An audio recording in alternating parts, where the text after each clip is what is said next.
Hi everyone, welcome to our channel. So this is second video on clean architecture MediatR CQRS pattern implementing in .NET 7 Web API. Okay, so in this video we are going to implement the database context. For this demo, I am going to create a table like peach and it contains columns like ID, peach name, place and image URL. And ID will be my primary key. Okay, create a table. So script is here to create the table. Now, using entity framework, let's create a database context to make a communication with our SQL database. Okay, so first let's create a table class into our application. Table class nothing but the entity. And we know entities we are going to create inside of the domain layer, right? So add a folder and name the folder like entities. Inside of the entities folder, create a class like peach.cs. So class name must represent our table name. Here is my class name. So let's add table columns as a properties into this class. Okay, let's copy the column names from here and add it here and let's create the properties.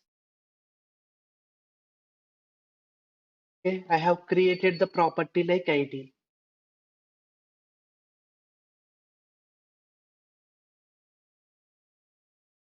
Now let's rename the properties each name and its type should be string and it should accept nullable values. So postfix with question mark.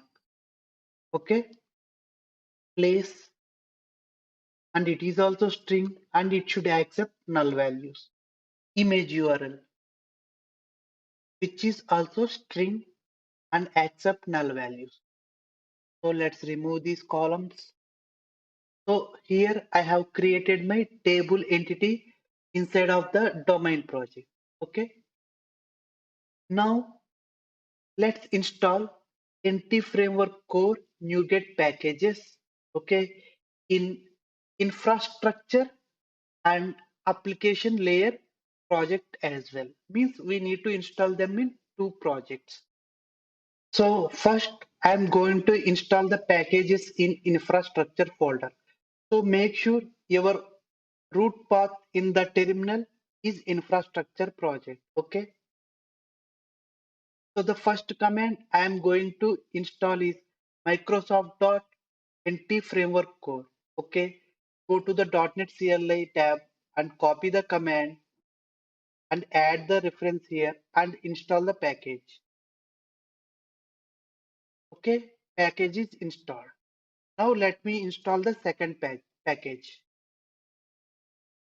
Here is the second package that is Microsoft.NT Framework Core SQL.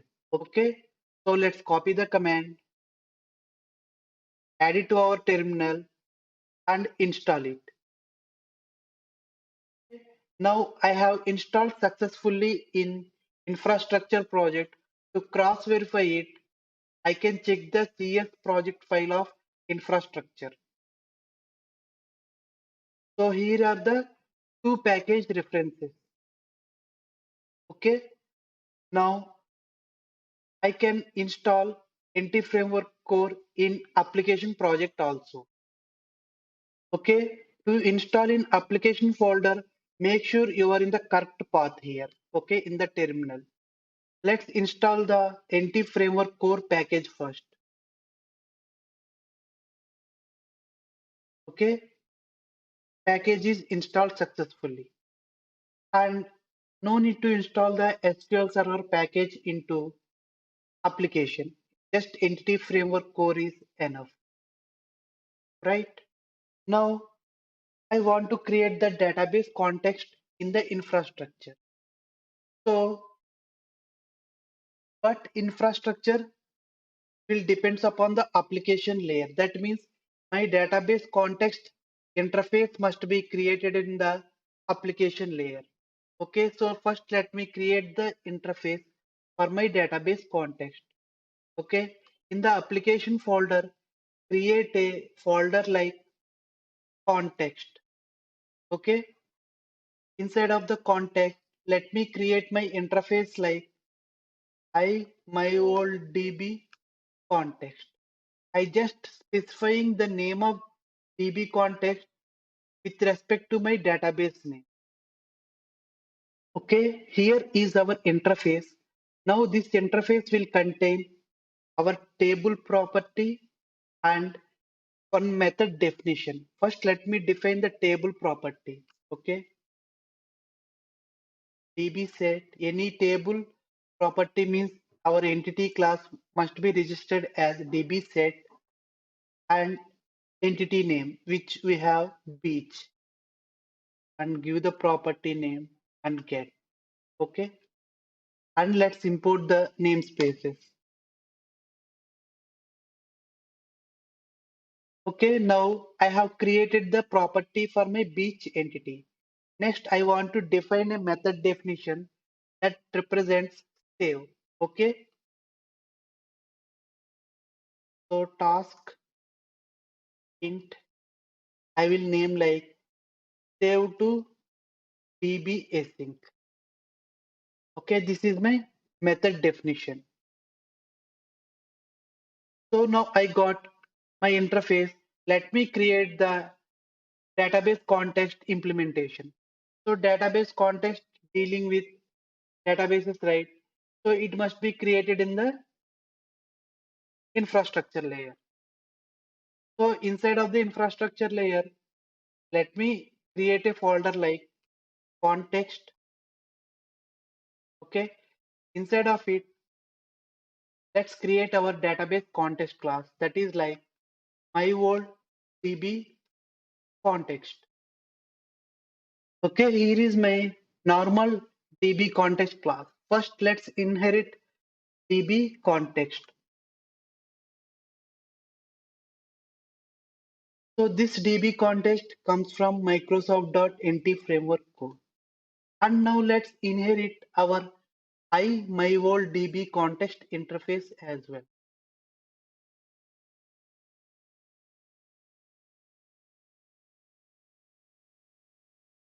Okay, let's import the namespace. Okay, I haven't given proper namespace. Let's go to my old DB context and it should contain context folder name. Okay, so let me import the namespace here. Okay,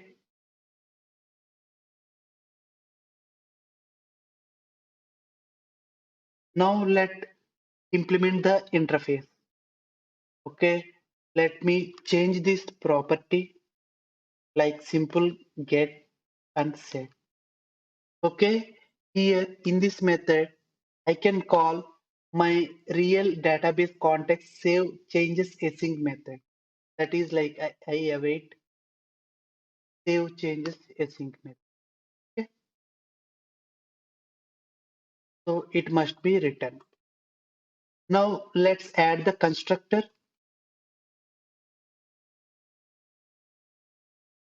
DB context options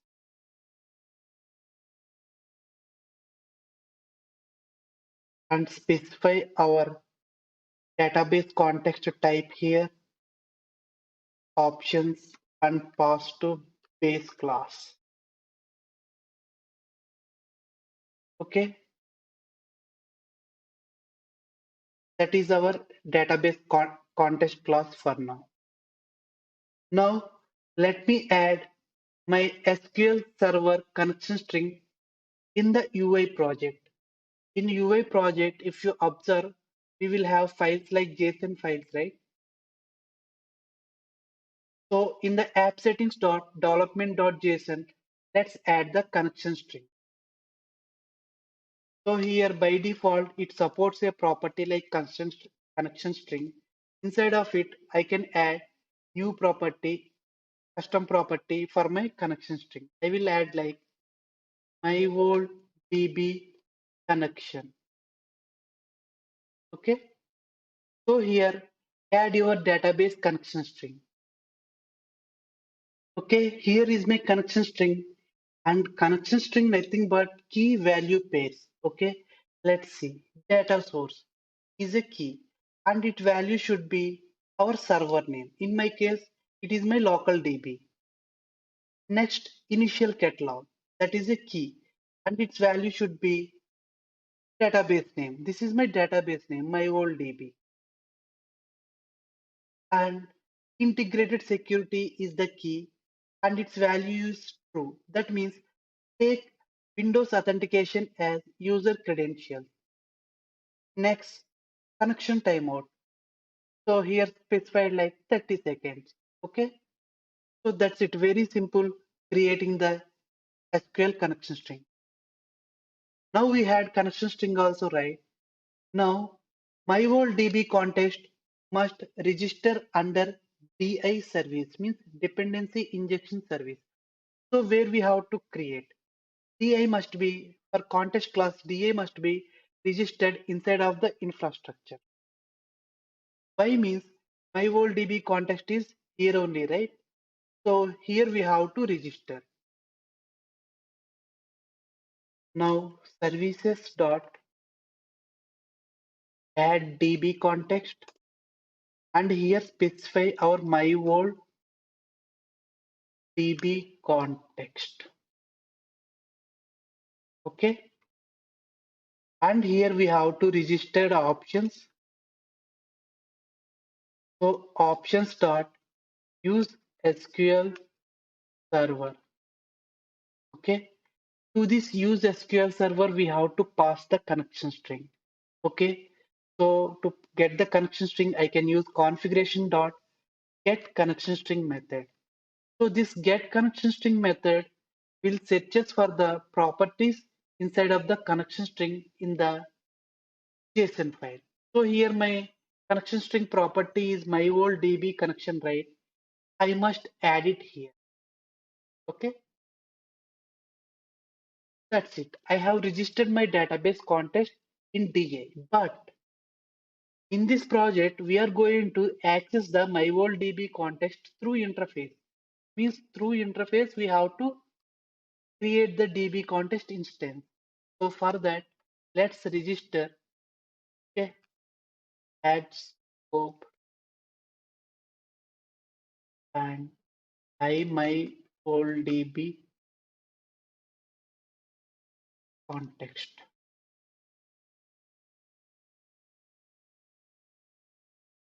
So specify options like it must return the MyWorldDB context instance as a response.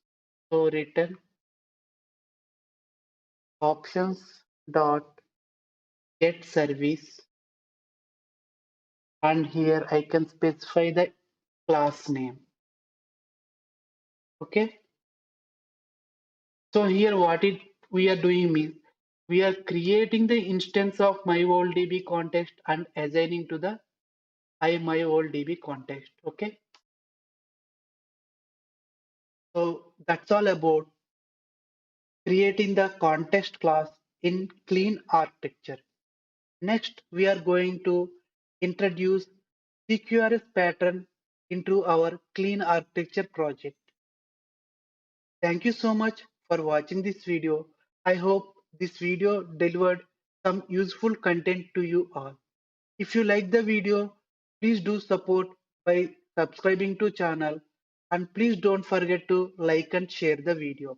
Soon we are going to meet with new content. Until then, signing off.